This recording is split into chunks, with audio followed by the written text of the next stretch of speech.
ನಮಸ್ಕಾರ ವೀಕ್ಷಕರೇ, Karnataka power TV ನ್ಯೂಸ್ಗೆ ತಮ್ಮೆಲ್ಲರಿಗೂ ಸ್ವಾಗತ. ವಾರ್ತೆಗಳ ವಿವರ.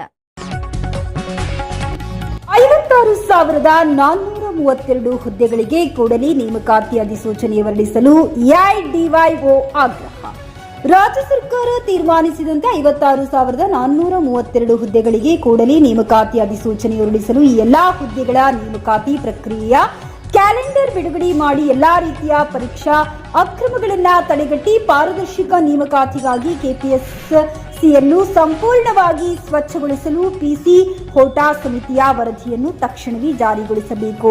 ಪೊಲೀಸ್ ನೇಮಕಾತಿ ಸೇರಿದಂತೆ ಎಲ್ಲಾ ನೇಮಕಾತಿಗಳ ದುಬಾರಿ ಅರ್ಜಿ ಶುಲ್ಕವನ್ನು ಕೈಬಿಡಬೇಕು ಹಾಗೂ ನೇಮಕಾತಿ ಪರೀಕ್ಷೆ ಸಂದರ್ಭದಲ್ಲಿ ಅಭ್ಯರ್ಥಿಗಳಿಗೆ ಉಚಿತ ಸಾರಿಗೆ ಒದಗಿಸಬೇಕು ಮತ್ತು ಅರ್ಜಿ ಸಲ್ಲಿಕೆಯ ಸರ್ವರ್ ಸಮಸ್ಯೆ ಮತ್ತು ಇನ್ನಿತರ ತಾಂತ್ರಿಕ ಸಮಸ್ಯೆ ಬಗೆಹರಿಸಿ ಹಾಗೂ ಅರ್ಜಿ ಸಲ್ಲಿಕೆಯ ಕೊನೆ ದಿನಾಂಕ ವಿಸ್ತರಿಸಬೇಕೆಂದು ಸರ್ಕಾರಕ್ಕೆ ಎಐಡಿವೈಒ ಸಂಘಟನೆಯಿಂದ ಕೊಪ್ಪಳದ ಜಿಲ್ಲಾಧಿಕಾರಿಯಾದ ಶ್ರೀ ಸುರೇಶ್ ಶಿಟ್ನಾಳ್ ಮೂಲಕ ಮನವಿ ಪತ್ರವನ್ನ ಮಾನ್ಯ ಮುಖ್ಯಮಂತ್ರಿಗಳಿಗೆ ಸಲ್ಲಿಸಲಾಯಿತು. ಜಿಲ್ಲಾ ಕಾರ್ಯದರ್ಶಿ ಶರಣು ಪಾಟೀಲ್, ವಿದ್ಯಾರ್ಥಿ ಮುಖಂಡರಾದ ಸಿಂಧು ಕೌದಿ, ಸ್ಪರ್ಧಾರ್ಥಿಗಳಾದ ರವಿ ಹೂವಿನಾಳ್, ಬಸವರಾಜ್ ತಾಳಿಕೇರಿ, ಗಣೇಶ್ ಭಾಗ್ಯನಗರ, ಶರಣು ಕನಕಗಿರಿ, ರೆಹಮಾನ್ ತಲಕೇರಿ, ಡಿಎಚ್ ಹೊಸಮನಿ ಉಪಸ್ಥಿತರಿದ್ದರು.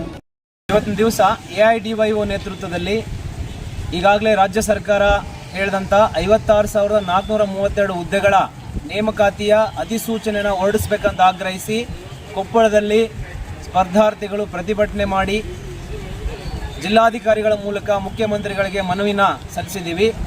ಈಗಾಗಲೇ ಸರ್ಕಾರನೇ ಹೇಳಿದ್ದಾರೆ 56,432 ಹುದ್ದೆಗಳು ನಾವು ಭರ್ತಿ ಮಾಡ್ತೀವಿ ಅಂತ. ಆದರೆ ಹೇಳಿ 6 ತಿಂಗಳು ಮುಗಿದ್ರೂ ಸಹ ಇಲ್ಲಿವರೆಗೂ ಈ ಹುದ್ದೆಗಳ ನೇಮಕಾತಿ ಅಧಿಸೂಚನೆ ಬಂದಿಲ್ಲ. ಈಗ ಕೆಲವೇ ಸಾವಿರಗಳ ಪೊಲೀಸ್ ನೇಮಕಾತಿಗಳನ್ನ ಮಾಡ್ತಾ ಇದ್ದಾರೆ.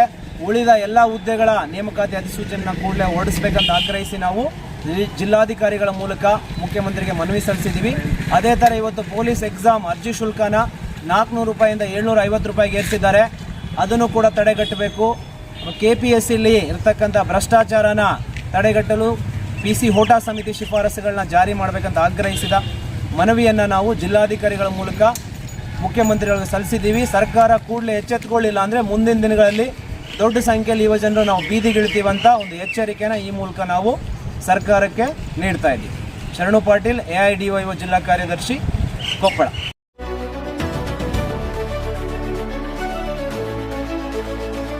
ನೈಜ ಸುದ್ದಿಗಾಗಿ ನಿರಂತರವಾಗಿ ನೋಡ್ತಾ ಇರಿ ಕರ್ನಾಟಕ ಪವರ್ ಟಿವಿ ನ್ಯೂಸ್. ನೀವು ಇನ್ನ ನಮ್ಮ ಚಾನೆಲ್ ಸಬ್ಸ್ಕ್ರೈಬ್ ಮಾಡಿಲ್ಲ ಅಂದ್ರೆ ಕೂಡಲೇ ಸಬ್ಸ್ಕ್ರೈಬ್ ಮಾಡಿ, ಲೈಕ್ ಮಾಡಿ, ಕಮೆಂಟ್ ಮಾಡಿ ಮತ್ತು ಶೇರ್ ಮಾಡಿ.